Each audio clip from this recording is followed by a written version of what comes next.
രണ്ട് തരത്തിൽ hyper tension സംഭവിക്കാം. ഒന്ന് പ്രൈമറി ഹൈപ്പർ ടെൻഷനും മറ്റൊന്ന് സെക്കൻഡറി ഹൈപ്പർ ടെൻഷനും. ഡയറ്റിൽ കൂടി എങ്ങനെ ഹൈപ്പർ ടെൻഷനെ നിയന്ത്രിക്കാം എന്നതാണ്. ശാരീരികമായ പ്രശ്നങ്ങൾ കൊണ്ട് തന്നെ ആവണം ഹൈപ്പർ ടെൻഷൻ എന്ന് നിർബന്ധമില്ല.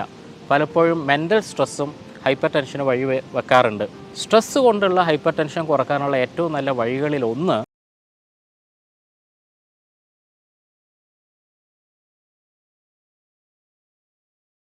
ഹായ് എവരിവൺ, ഞാൻ ഡോക്ടർ ഷിംജി, CMO പ്രകൃതി സൗഖ്യം, കാഞ്ഞങ്ങാട്.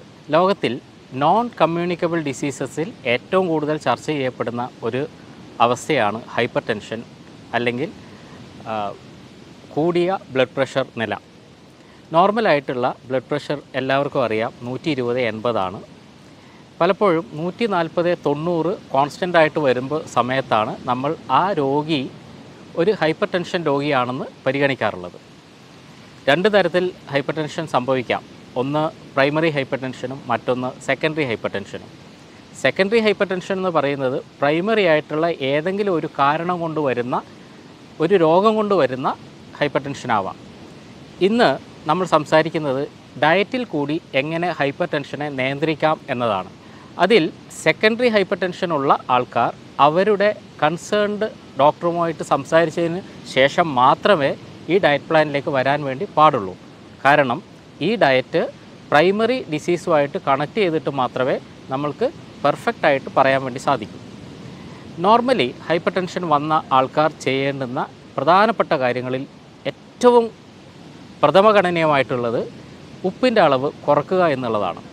നമുക്ക് 2 കിഡ്നികളാണുള്ളത്. 2 കിഡ്നിയും നല്ല ആരോഗ്യത്തിലുള്ള പൂർണ്ണ ആരോഗ്യവാനായ ഒരു മനുഷ്യന് 24 മണിക്കൂർ വർക്ക് ചെയ്താൽ ഫിൽട്ടർ ചെയ്യാൻ പറ്റുന്നത് 8 ഗ്രാം മാത്രമാണ്, ഉപ്പിനെ മാത്രമാണ്. അതേസമയം ഹൈപ്പർ ടെൻഷനുള്ള ഒരാളിനെ സംബന്ധിച്ചിടത്തോളം സോൾട്ടിൻ്റെ ഇൻടേക്ക്, സോൾട്ടിൻ്റെ റിട്ടൻഷൻ, അതായത് സോഡിയം റിട്ടൻഷൻ കൂടുതൽ കോംപ്ലിക്കേഷനിലേക്ക് വരുത്തുന്നത് കൊണ്ട് അവർ എല്ലാ ദിവസവും ഉപ്പിൻ്റെ കൺസംഷൻ 1 ഗ്രാമിൽ താഴെ നിർത്തുക. 8 ഗ്രാം എന്ന് പറയുമ്പോൾ 1 ടീസ്പൂൺ ആണെന്ന് കൂടി ഓർക്കണം. അപ്പോൾ വളരെ അളവ് കുറഞ്ഞ് മാത്രമേ ഉപ്പ് നമുക്ക് ഉപയോഗിക്കാൻ വേണ്ടി കഴിയൂ. ഉപ്പ് കഴിഞ്ഞാൽ നമ്മൾ ശ്രദ്ധിക്കേണ്ടുന്ന ഒരു ഘടകം ആൻറ്റി ഓക്സിഡൻസ് ആണ്. ശരീരത്തിൽ നടക്കുന്ന ഓക്സീകരണം അല്ലെങ്കിൽ ഓക്സിഡേഷൻ കൊണ്ടാണ് പലപ്പോഴും ഹൈപ്പർ ടെൻഷൻ്റെ കോംപ്ലിക്കേഷനിലേക്ക് ഒരു രോഗി പോകുന്നത്. അതുകൊണ്ട് തീർച്ചയായിട്ടും ഓക്സിഡേഷൻ കുറക്കാനുള്ള ആൻറ്റി ഓക്സിഡൻസ് ഭക്ഷണത്തിൽ ഉൾപ്പെടുത്തുക എന്നത് വളരെ ഇമ്പോർട്ടൻ്റ് ആയിട്ടുള്ള ഒരു കാര്യമാണ്. Vitamin A, vitamin C, vitamin E, selenium, bioflavonoids തുടങ്ങിയവയൊക്കെ ആൻറ്റി ഓക്സിഡൻറ്റ് പ്രോപ്പർട്ടി ഉള്ളവയാണ്. അതിൽ ബയോഫ്ലേവനോയിഡ്സ് എന്ന് ഉദ്ദേശിക്കുന്നത് ചുവന്ന നിറമുള്ള കവറുള്ള ഫ്രൂട്ട്സ് ആൻഡ് വെജിറ്റബിൾസ് ആണ്. ഒരു എക്സാമ്പിൾ പറയുകയാണെങ്കിൽ ABC ജ്യൂസ് എന്ന് നമുക്ക് പറയാം. ആപ്പിളും ബീട്രൂട്ടും ക്യാരറ്റും ചേർന്നുള്ള ഒരു ജ്യൂസാണ് ABC ജ്യൂസ്. ABC ജ്യൂസ് ഒരു വളരെ നല്ലൊരു ആൻറ്റി ഓക്സിഡൻ്റാണ്. മൂന്നാമതായി നമ്മൾ വളരെയധികം ശ്രദ്ധിക്കേണ്ടുന്ന ഒരു കണ്ടൻറ്റ് നൈട്രിക് ഓക്സൈഡാണ്. നൈട്രിക് ഓക്സൈഡ് എന്ന് പറയുന്ന കെമിക്കൽ നമ്മുടെ ശരീരത്തിനകത്തുള്ള രക്തക്കുഴലുകളുടെ വികാസത്തിന് സഹായിക്കുന്നതാണ്. അതിനെ നമ്മൾ സാധാരണഗതിയിൽ വാസോ ഡയലേഷൻ എന്ന് പറയും. വാസോ കൺസ്ട്രിക്ഷൻ അല്ലെങ്കിൽ ബ്ലഡ് വെസൽസ് ചുരുങ്ങുന്ന സമയത്താണ് ഹാർട്ട് അറ്റാക്കിനുള്ള സാധ്യതയും ബ്ലഡ് പ്രഷർ വർദ്ധിക്കാനുള്ള സാധ്യതയും കൂടുന്നത്. അതുകൊണ്ട് തന്നെ നൈട്രിക് ഓക്സൈഡിൻ്റെ ഉപയോഗം കൂട്ടുക. നൈട്രിക് ഓക്സൈഡ് ധാരാളമായിട്ട് അടങ്ങിയിട്ടുള്ള ഭക്ഷണങ്ങൾ ഒന്ന് നട്ട്സാണ്, മറ്റൊന്ന് ഫ്ലാക്സീഡ്, ചണവിത്ത്. ഫ്ലാക്സീഡ് പൊടിച്ച് നിങ്ങളുടെ ഭക്ഷണത്തിൽ പെടുത്തുക. അതേപോലെ തന്നെ എഗ്ഗ്, പ്രത്യേകിച്ച് എഗ്ഗ് വൈറ്റ്, ഇതൊക്കെ കൂടുതലും നന്നായിട്ട് നൈട്രിക് ഓക്സൈഡ് നിങ്ങൾക്ക് പ്രൊവൈഡ് ചെയ്യും. നാലാമതായി ശ്രദ്ധിക്കേണ്ട ഒരു പ്രധാനപ്പെട്ട കാര്യം ഫാസ്റ്റിംഗ് ആണ്, ഉപവാസം. ഒരു ദിവസം മുഴുവനായും ഭക്ഷണം പൂർണ്ണമായിട്ട് ഒഴിവാക്കുക. ഭക്ഷണം പൂർണ്ണമായി ഒഴിവാക്കുക എന്ന് പറഞ്ഞാൽ ജ്യൂസുകൾ കഴിക്കാം. ഏറ്റവും പ്രിഫറബിൾ ആയിട്ടുള്ള ഒരു ജ്യൂസ് ടെൻഡർ കോക്കനട്ട് വാട്ടർ അല്ലെങ്കിൽ കരിക്കിൻ വെള്ളമാണ്. കരിക്കിൻ വെള്ളം പൊട്ടാഷ്യം കൊണ്ട് സമ്പുഷ്ടമാണ്. പൊട്ടാഷ്യം അടങ്ങിയ കരിക്കിൻ വെള്ളം കുടിക്കുമ്പോൾ സ്വാഭാവികമായിട്ടും സോഡിയത്തിൻ്റെ അളവ് ശരീരത്തിൽ കുറഞ്ഞു വരുന്നതായിട്ടും കാണാറുണ്ട്. അതുപോലെ തന്നെ വളരെ ഇമ്പോർട്ടൻ്റ് ആണ് അതിൻ്റെ ഡയൂററ്റിക് പ്രോപ്പർട്ടി. ഡയൂററ്റിക് പ്രോപ്പർട്ടി എന്ന് പറഞ്ഞാൽ ഇത് കുടിച്ചു കഴിഞ്ഞാൽ മൂത്രമൊഴിക്കാനുള്ള ടെൻഡൻസി വർദ്ധിക്കും. പുറത്തേക്ക് ഒഴുകി കളയുന്ന മൂത്രത്തിൽ കൂടി സോഡിയവും വാഷ് ഔട്ടാവും. ഇത് ശരീരത്തിലുള്ള കഞ്ചഷൻസും പ്രത്യേകിച്ച് ഹൈപ്പർ ടെൻഷൻ കുറക്കാനുള്ള ഒരു നല്ല വഴിയായിട്ട് പരിഗണിക്കാറുണ്ട്. ശാരീരികമായ പ്രശ്നങ്ങൾ കൊണ്ട് തന്നെ ആവണം ഹൈപ്പർ ടെൻഷൻ എന്ന് നിർബന്ധമില്ല. പലപ്പോഴും മെൻ്റൽ സ്ട്രെസ്സും ഹൈപ്പർ ടെൻഷന് വഴി വെക്കാറുണ്ട്.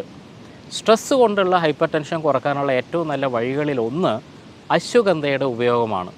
എല്ലാ ദിവസവും വൈകുന്നേരം കിടക്കുന്ന സമയത്ത് ഒരു സ്പൂണ് അശ്വഗന്ധ പൗഡർ അല്പം പാലിൽ ചേർത്ത് കഴിക്കുന്നത് നല്ല റിലാക്സേഷനും അതുപോലെ തന്നെ നല്ല ഉറക്കം കിട്ടാനും സഹായിക്കുന്നതാണ്.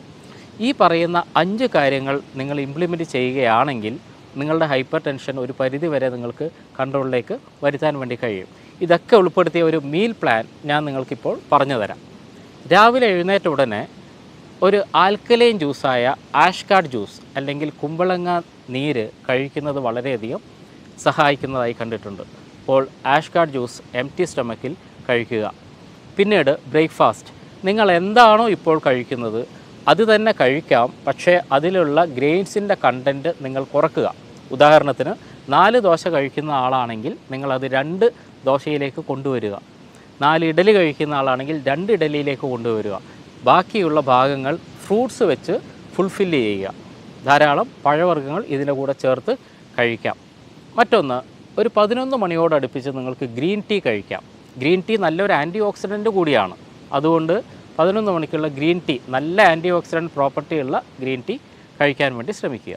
ഉച്ചയ്ക്ക് വീണ്ടും നിങ്ങൾ കഴിക്കുന്ന ഭക്ഷണം തന്നെ നിങ്ങൾക്ക് കണ്ടിന്യൂ ചെയ്യാം. അവിടെയും ശ്രദ്ധിക്കേണ്ടത് ചോറിൻ്റെ അളവ് പകുതിയായി കുറക്കുക, പകരമായി വെജിറ്റബിൾസ് ധാരാളമായി കഴിക്കുക. നമ്മൾ പറയും സാധാരണ അവിയൽ പോലെയുള്ള കറികളുടെ ഉപയോഗം ധാരാളമായി വർദ്ധിപ്പിക്കുക. പിന്നീട് വൈകുന്നേര സമയത്ത് ABC ജ്യൂസ് നിങ്ങൾക്ക് കഴിക്കാം. അറൗണ്ട് ഒരു 5 o'clock നിങ്ങൾക്ക് ആപ്പിൾ, ബീട്രൂട്ട്, ക്യാരറ്റ് എന്നിവ ചേർത്തിട്ടുള്ള ജ്യൂസ് കഴിക്കുക.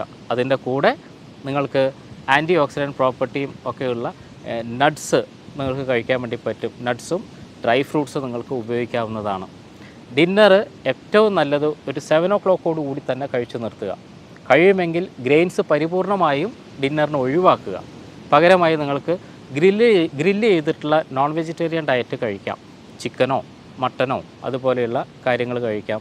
എഗ്ഗ് കൊണ്ടുള്ള ഭക്ഷണ വസ്തുക്കൾ ഉണ്ടാക്കി കഴിക്കാം. അതുപോലെ തന്നെ വെജിറ്റബിൾസ് ഗ്രില്ല് ചെയ്ത് കഴിക്കാം. അവിയൽ പോലെ ഉണ്ടാക്കി കഴിക്കാം. ഒരുപാട് ഓപ്ഷൻസ് ഉണ്ട്. അതുകൊണ്ട് രാത്രി ഉള്ള ഗ്രെയിൻസ് അല്ലെങ്കിൽ ധാന്യങ്ങൾ, അരിയായാലും ഗോതമ്പായാലും പൂർണ്ണമായും ഒഴിവാക്കിക്കൊണ്ടുള്ള ഒരു ഡയറ്റിലേക്ക് വരിക. മേൽപ്പറഞ്ഞ കാര്യങ്ങളൊക്കെ അനുവർത്തിക്കുക വഴി തീർച്ചയായും നിങ്ങൾക്കുണ്ടാകുന്ന ഹൈപ്പർ ടെൻഷനെ ഒരു വലിയ പരിധി വരെ നിങ്ങൾക്ക് മാറ്റാവുന്നതാണ്. പരിപൂർണമായ ഹെൽത്തിലേക്കുള്ള ഒരു വഴിയായി ഇതിനെ കാണുക. കൂടുതൽ സയൻറ്റിഫിക് ആയിട്ടുള്ള ഹെൽത്ത് ടിപ്സുമായി വീണ്ടും കാണാം. അതുവരെ നന്ദി.